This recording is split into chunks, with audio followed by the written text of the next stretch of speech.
Hello again, everyone. It's Vince Four from TradingWinds.com, and this is our update for May 29th, 2018. Let's take a quick look at today's markets.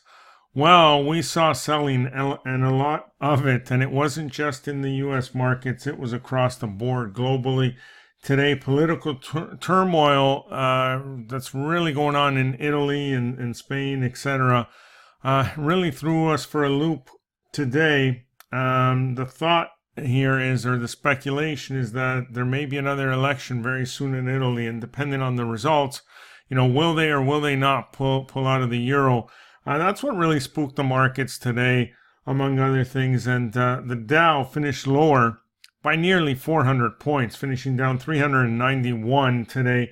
The S&P 500 was down 31 points, while the Nasdaq finished lower by 37.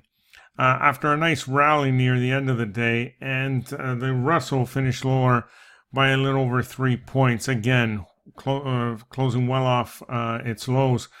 Another market that took center stage here was the bond market. Look at that move in TLT, the ETF of the 20-year treasury.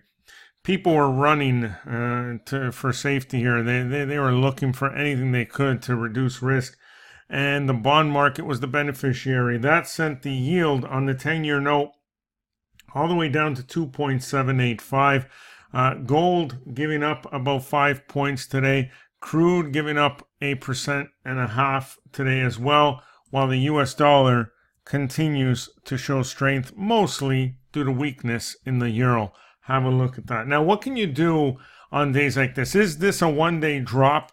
Is it the start of something bigger? I think it's way too early to suggest it's the start of something bigger.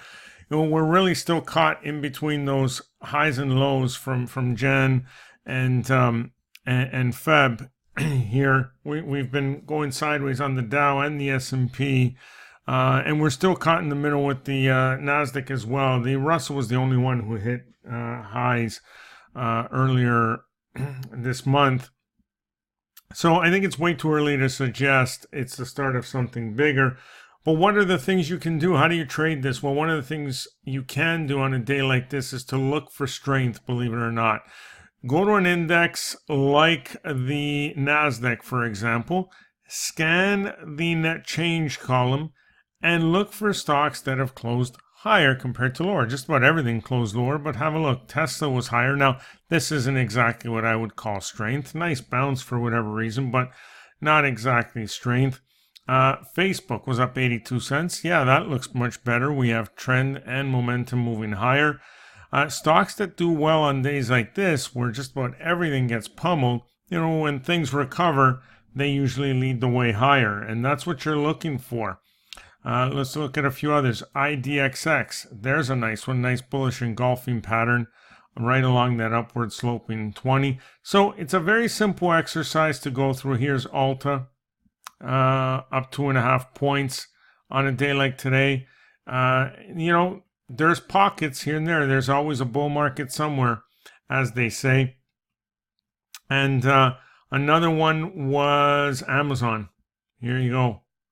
Nice. Up almost 3 points on a day like today. That's strength, and that's one of the things you can look for. Add those to your watch list as things turn back around. These are probably the ones that will lead the way, so you can always look for long setups there. Okay, that's about it for now. Enjoy the rest of your day, and we will see you on our next update.